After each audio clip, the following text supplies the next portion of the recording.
einem Abend, 8:45, da ging ich müde vom Sternwirt heim. Da stand ein Mädchen plötzlich vor mir. Sie schaut mich an und sagt zu mir: Komm in mein Hexenhaus, ganz tief im Wald, und bleib die ganze Nacht, denn es ist kalt.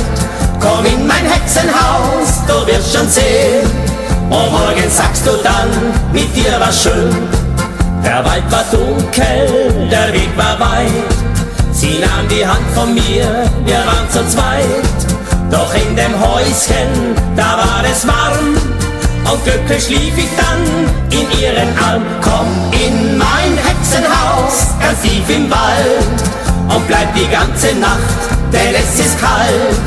Komm in mein Hexenhaus, du wirst schon sehen, und morgen sagst du dann, mit dir war schön. Und früh am Morgen, 3:45, da stand die Hexe nochmal vor mir.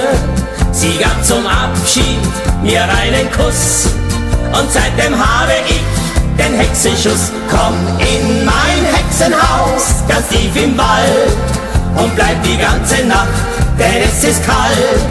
Komm in mein Hexenhaus, du wirst schon sehen, und morgen sagst du dann, mit dir war schön.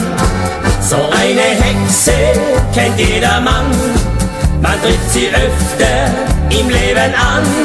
So eine Hexe, das merkt ihr gut, dich immer wieder verführen tut. Komm in mein Hexenhaus, ganz tief im Wald, und bleib die ganze Nacht, denn es ist kalt. Komm in mein Hexenhaus, du wirst schon sehen, und morgen sagst du dann, mit dir war schön.